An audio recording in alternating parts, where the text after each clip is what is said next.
Hello, everybody. It's Dr. Rick Wallace. Hoping that this Saturday morning message finds you in the best of health and spirits. For those of you who celebrate the holidays, celebrate Christmas, I want to wish you the best as you prepare to celebrate it. For those of you who don't, welcome to another morning, an opportunity to advance in life. That's the way I wake up every morning, and I see every day. If I wake up, that means I'm still breathing. If I'm breathing, I'm here for a reason, and that's what I'm focused on. What I want to share with you today is what my personal belief is as far as the secret, and it's really not a secret, it's just not practiced consistently by enough people. But I'm always asked, well, what is the secret to success? What's the secret to building wealth? What's the secret to being happy? And to me, it's the same. It's two things that always keep me stabilized no matter what I'm going through. Everything else that I believe about myself, everything else that I believe about the possibilities of the world, all that is born out of these two things. I'm going to share these two things with you. I'm going to be as succinct as I possibly can under my standards. So those of you who have followed me for any time understand that my standards are different. And I'm a firm believer that your standards is ultimately what's going to separate you from other people. How hard you're willing to push yourself, those things that you're no longer willing to accept from yourself, starting with excuses. The standards you set for yourself will determine where you fit in the grand scope of things as far as life is concerned. But I'm often asked, what's the secret to success, man? I mean, what's the blueprint to success? What's the secret to success? What's the secret to building wealth? What's the secret to happiness? What's the secret to a great marriage? And the answer is the same, no matter what you ask, because life is built upon a foundation. And when you do it right, you build upon a foundation. Anything you look at, if it doesn't have a firm, stable foundation, there's no stability in the structure. Whether you're building houses, whether you're building relationships, it doesn't matter. You have to have a foundation. My foundation and the foundation of all of those who are successful that I've personally studied, known, and spent time with, gratitude. Gratitude. You have to have the capacity of being grateful. And I tell people all the time that when I say grateful, I'm not one of those people that says, I'm grateful I'm going through the storm. Or I'm grateful that I got this disease. Or I'm grateful that's not, to me, that's pseudo gratitude. That's saying what you think people want to hear you say, or what you think you have to say based on your certain belief system or your faith system or whatever. No, my gratitude is actually based on those things that I can appreciate. And what I found is that no matter where I am in life, no matter what I'm going through, there's something that I can look at and I can be grateful for. And because there's always something that I can look at and I can be grateful for, there's always somewhere for me to stand and weather the storm. And it also creates the capacity to be appreciative as things begin to change for the better. Gratitude to me is the most powerful and beneficial emotion there is, because it sets the stage and the perspective through which you view life. When you have a heart of gratitude, you have the capacity to appreciate that which is in front of you, that which you have been given, that which you have been entrusted with, that which you have earned, that which has been gifted to you. All of the things that you have at your disposal, that you have access to, you can be grateful for. And when you can be grateful, it immediately changes your perspective. It also changes the energy that you emit. I am a huge believer in the power of spiritual energy. The energy that you emit has a major impact on how life responds to you. If you're emitting low frequency, low vibration energy, which is negativity, life has no choice. The universe has no choice but to respond to you in like manner. But when you have gratitude, it immediately elevates the frequencies through which you function and move, think, operate. So you're now emitting positive energy despite any circumstantial situation. Gratitude also helps you interpret situations. When you look at things from a heart of gratitude, you see your negative circumstances and situations as being temporal. They're temporary. They're just a moment. They're just here for now. This is not what I am. This is not who I am. This is not my life. This is a moment in my life. And I understand that this moment is preparing me for something greater. So gratitude sets the stage for everything else. If you cannot develop a capacity to be grateful despite your circumstances and situations, you're going to always struggle in every other area, because the perception that in which you view, the lens through which you view life is going to be distorted. Because see, people who don't have a heart of gratitude will find a way to be a victim, will find all the enemies and miss the friends. The person who does not have the capacity for gratitude cannot develop a mindset of abundance, because they see the lack. And that's the second thing that to me, that is the secret to success, the secret to wealth building, the secret to happy marriage. Is all that. It's first and foremost gratitude. The second is a mindset of abundance. God, no matter how you view him or how you see him, whatever your faith system is, God is a God of abundance. He created the universe to supply everything that is needed in abundance. There's no such thing as lack. Lack is a concept that's created in the mind. Lack will have you believing that there's a limited supply of whatever it is you need, and because other people have it, you don't have it. And when you think in the way of lack, you create again this low frequency, low vibration energy that's negative, that has no expectation, no anticipation, no hope. And it can't go out and bring anything back. When you don't have hope, when you cannot anticipate positive things happening, when you cannot see or expect positive things to happen, then that energy that goes out has no choice but to bring you back those negative things that you're so consistently focused on. Gratitude allows you to see past the negative circumstances, to see the entire picture, to understand that despite what you're going through right now, that you're still in a position of power, and you're still in the position of being fortunate. If you're a person that believes in blessings, you're in a blessed position despite the circumstance. The circumstance is not your reality. It's a moment in time that is designed and meant for something. You have to see your circumstances as character builders, integrity builders, builders of endurance, builders of perseverance, builders of persistence, all of those things that you're going to need in your life to actually accomplish those things that you say you want. But then when you have a mindset of abundance, this is what happens. When you have a mindset of abundance, you are aware that there are things out there that were designed and meant for you, created in the universe and set up for you prior to you ever entering into this life. Now, the thing is, a bunch of people go through life, their entire life, and they collect very few things that were actually designed and meant for them. They leave them behind, and they leave them unaccessed, unactivated, unused, because they had a negative mindset. They didn't have gratitude. They always saw the negative. They were unappreciative. And they constantly emitted negative energy, so they constantly received negative, and they always expected the worst. They became victims. As a matter of fact, I think it's Les Brown that calls them volunteer victims. In other words, if there's something going wrong, the vast majority of these people find a way to make it about them so that they can be down, so that they can be the person that got wronged, instead of always looking for a way to be the victor. And that's a part of the mindset. Before I can be a victor, before I can be a conqueror, before I can be the person that's a winner, I have to have a heart of gratitude. And I also have to understand that my life is set out for me and my destiny is secure. And what does that mean? That means that no matter how hard you try to stop me, you only ensure that I succeed. Why? Because success is my destiny.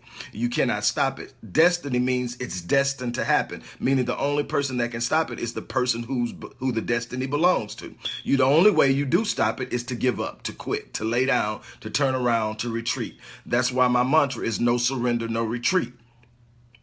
I'm not looking at the negative circumstance. Now, I know it's there. I acknowledge it. I'm not living in denial. I'm not saying that I'm not going through something. When I lost I've buried two sisters. I buried a brother-in-law. I went through those losses. I buried both of my parents, which were also my great-grandparents, my parents by law and by everything that matters. I've buried both of them. I've gone through some losses. I've lost everything that I worked all my life to build and had to start over. I've experienced those things, but here's the difference.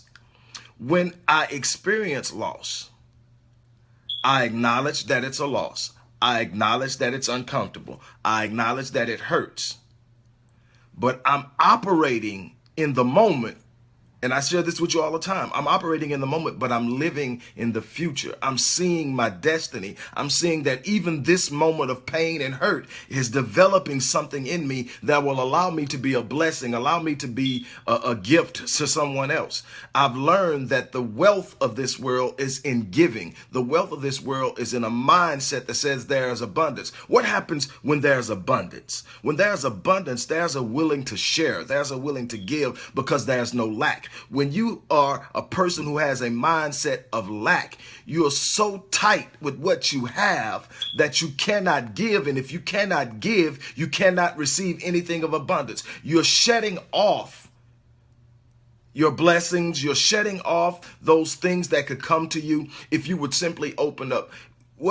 There's a universal law. It's an immutable law. It's the law of reciprocity. Maybe you were taught it this way: what you sow, you reap. There is a planting of seeds and there is a reaping of a harvest. And what you put out into the world will come back to you. Now, here's the thing: a lot of people have a mindset of the sow reap principle or the law of reciprocity, believing that when I give you $100 out of my free will and out of the goodness of my heart, that somebody's going to come back around and give me 100 or 150. It doesn't return necessarily the way you sent it out, but it returns in equal measure. Somebody might not give me $150, but somebody might come along and give me an opportunity to do something that might allow me to make $300. It works in the way that you put out good, good comes back to you. And I tell people all the time that when you have these things happening to you, you've taken this victim mentality that life is happening to you and you're just going through life with no control over it. You've misunderstood the entire thing. Life is responding to you. You're getting back what you put out, whether you realize it or not.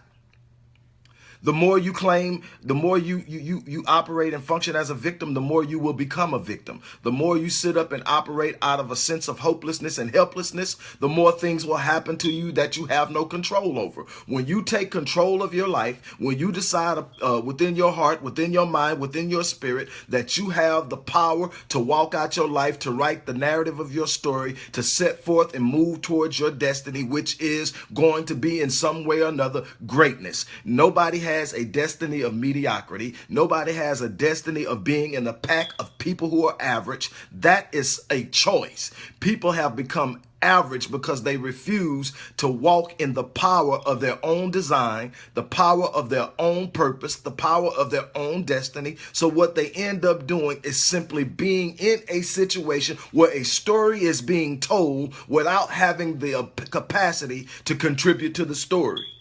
But when you own who you are, that means own the bad and the good, take responsibility, be accountable for the things that are happening in your life. What happens at that moment is you also take control of your destiny. Someone hands you a pen that you will use to write out the narrative of your story. Now you're writing out achievement, accomplishment, the development and building of wealth. But let me tell you something. Wealth is not the money in your bank account. Wealth is a holistic reality, meaning that wealth begins in your mind. It's a part of your spiritual health, your physical health, your mental health, your capacity to believe and think and operate beyond the boxes that people put you in. You can never have true development of wealth if you remain in the limitations and the expectations of others. You cannot allow the opinion of someone else to become your reality, or you'll never experience wealth. But wealth begins. Now, at some point, you will start to see wealth manifest itself in your bank account. But you were wealthy before that happened. You have to be. You have to have first and foremost a wealthy mindset, a thought process that thinks of wealth. That means holistically. I'm going to take care of my body because it's a part of the wealth process. I'm going to take care of my mind and feed my mind and nurture and nourish my mind because it's a part of the wealth process. I'm going to feed my spirit through my subconscious mind, through affirmations, through constant thought processes of who I am, what I am, my purpose, my power, and my destiny, so that my spirit is felt with that positive notion of that there is nothing impossible for me. That allows my spirit to provide me with a spiritual sight that can see beyond what my physical sight can see. So what happens at that moment is when something comes along negative that looks like it's there to rob me of something, my spiritual eyesight can look at the circumstance, evaluate it, interpret it, and say it's temporary. It has no power over us. We're moving forward. My spirit has been trained to disagree with negative circumstances. It's not ignoring them. It acknowledges them. It simply overrides them being bigger and more powerful. There's nothing bigger than my purpose in this life. There's nothing bigger than my destiny in this life. My problem may be bigger than me, but it's not bigger than my purpose, because my purpose is huge. My destiny is huge. My dreams and my visions are huge.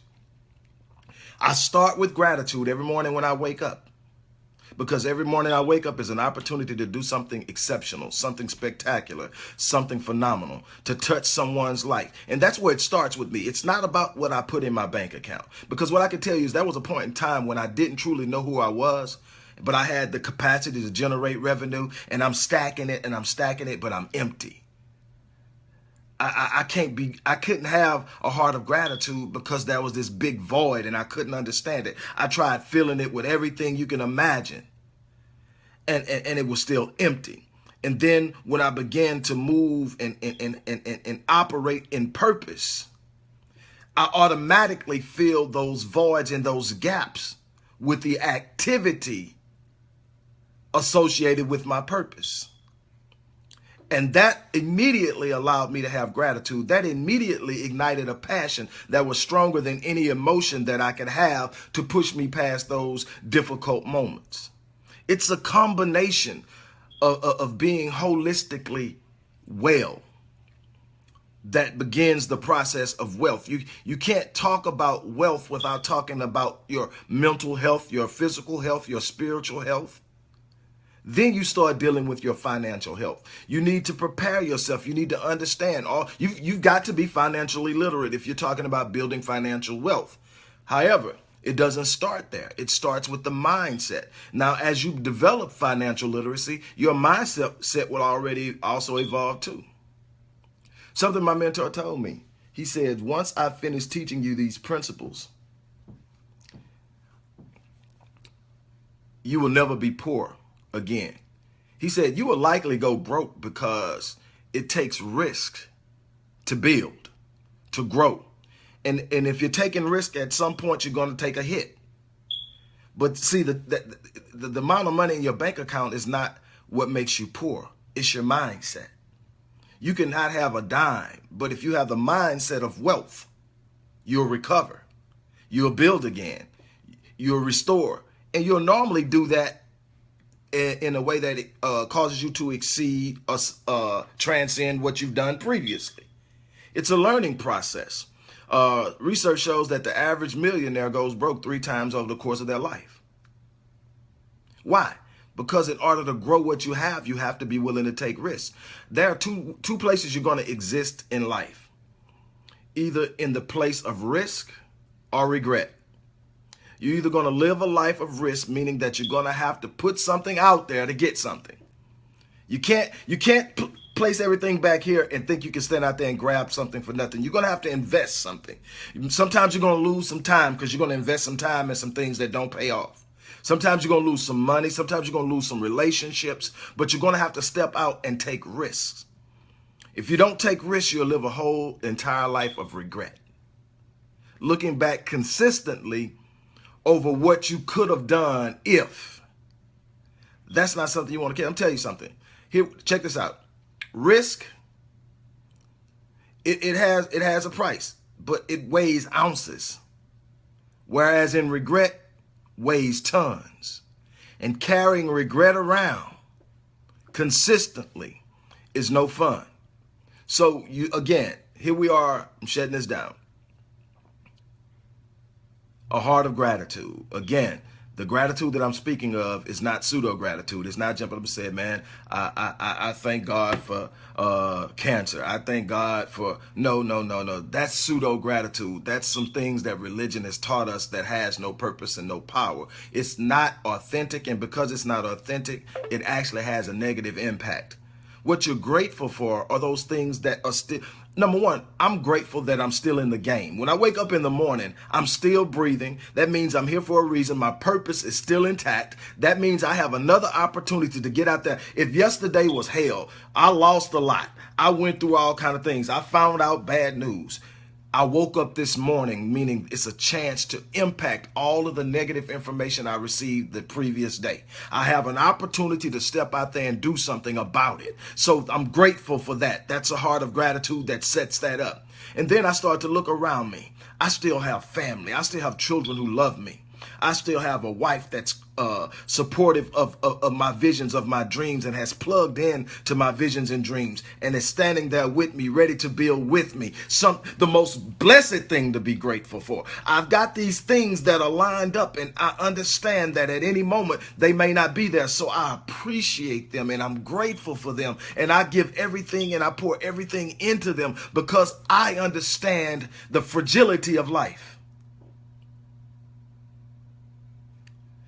Once you understand, you have that gratitude sets the paradigm, the lens through which you see life. Now you're not interpreting your negative situations in a way that makes you a victim. You're interpreting those situations as simply being a temporal situation that if I deal with it correctly will make me better.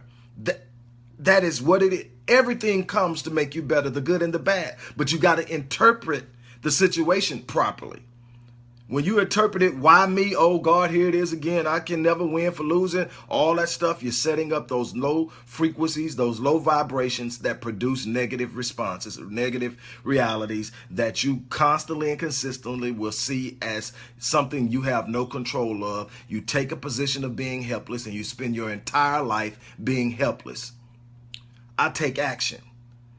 Sometimes the action I take isn't the best action, but I refuse to be paralyzed by what most consider to be fear. The moment I feel that apprehensive feeling coming up in me, I immediately make a move. Why? Because I don't give myself time to start evaluating and rationalizing the fear. I sit up and say, okay, that's why I tell people now I don't operate in fear. I don't have fear. I don't see fear. Why? Because fear actually makes me more active. It makes me more engaged. I can always correct the action if the action is wrong, or if the action is a little bit off, I can always correct it. But what I can tell you is when you remain active, things happen. Even in my patience, I'm active. I'm never just sitting there waiting on life to deliver me something I have the power to go out and get. But it starts with a heart of gratitude. So what I'm trying to get all of you to understand is that your mindset is the beginning of wealth. Your mindset is the beginning of greatness. Your mindset is the beginning of health, of prosperity, of success. How you develop your thought processes, how you feed your subconscious, which ultimately feeds your spirit, will determine your future. And make sure that you're using your time wisely. I tell people all the time, time is your most valuable commodity. It's your most valuable asset. And when you squander it, you actually experience the negative results of squandering that in the future. What you don't invest in this minute will produce a minute somewhere in the future that you will pay for it negatively. Invest in it. 86,400 seconds in a day. Maximize every last one of them. I love you guys. As I always say, I'm going to die on E. I'm giving life everything that I've got inside of me. I'm using my full potential. I'm actualizing it. I'm accessing it, actualizing it, and I'm moving forward. I'm building and developing a larger and a stronger capacity on each and every passing moment because that's life's design for me. And it's life's design for you. But what are you going to do about it? What are you going to do with it? That's the question. You have to make a choice. I tell people all the time, Pain is inevitable in this life. You're not going to circumvent pain. You're going to experience pain. That's a reality. But suffering is a choice. You've got to determine whether or not you're going to be a winner or a sufferer. Love you guys. Have a great day. For those of you who are celebrating the holidays, have an awesome holiday. Holla at you later.